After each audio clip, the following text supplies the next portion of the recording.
Congress MLC Jeevan రెడ్డికి party high command shock ఇచ్చింది. Congress graduate MLC అభ్యర్థిగా ఆల్ ఫోర్స్ విద్యా సంస్థల అధినేత నరేందర్ రెడ్డిని ప్రకటించింది. అయితే సిట్టింగ్ ఎమ్మెల్సీగా ఉన్న జీవన్ రెడ్డిని కాదని నరేందర్ రెడ్డిని ఎందుకు ప్రకటించాల్సి వచ్చింది? లేక ఓటమి భయంతోనే జీవన్ రెడ్డి పక్కకు తప్పుకున్నారా?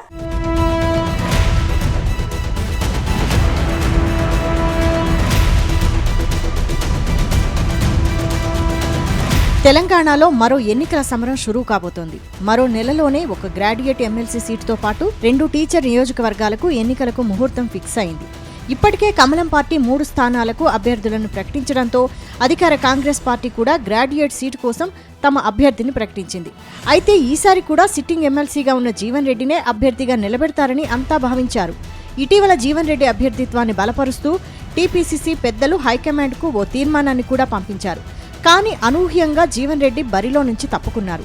ఆయన స్థానంలో ఆల్ ఫోర్స్ విద్యా సంస్థల అధినేత వి నరేందర్ రెడ్డి అభ్యర్థిగా ప్రకటిస్తూ ఏఐసీసీ పెద్దలు లేఖ విడుదల చేయడం సంచలనంగా మారింది.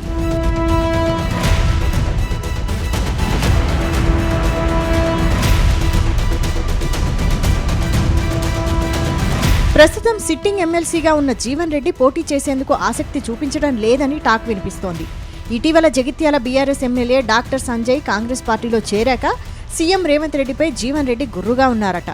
తన నియోజకవర్గంలో బీఆర్ఎస్ ఎమ్మెల్యేకు ఎలా ఛాన్స్ ఇస్తారంటూ హైకమాండ్ పెద్దలను నిలదీసినట్టు సమాచారం.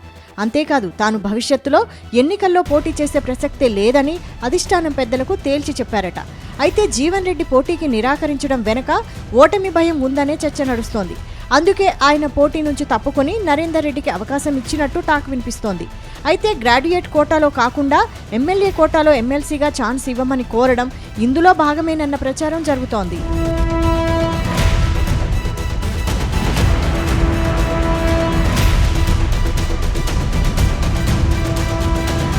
మరోవైపు 3 ఎమ్మెల్సీ స్థానాలకు గాను అభ్యర్థులను కమలం పార్టీ ప్రకటించింది.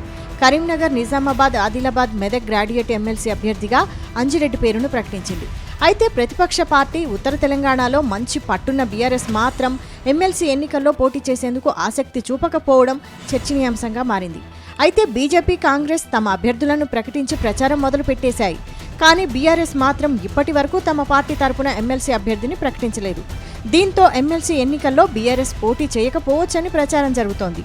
ఆ పార్టీ తరపున పోటీ చేసేందుకు కొందరు ఆశావహులు సిద్ధంగా ఉన్నప్పటికీ పార్టీ హైకమాండ్ మాత్రం స్పందించడం లేదు.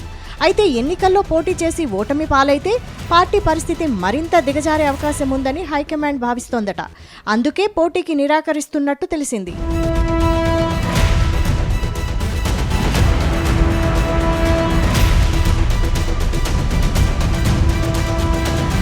మొత్తానికి ఎమ్మెల్సీ రేసు నుంచి బీఆర్ఎస్ తప్పుకుంటే మాత్రం కాంగ్రెస్, బీజేపీల మధ్య టఫ్ ఫైట్ జరిగే అవకాశం ఉంది.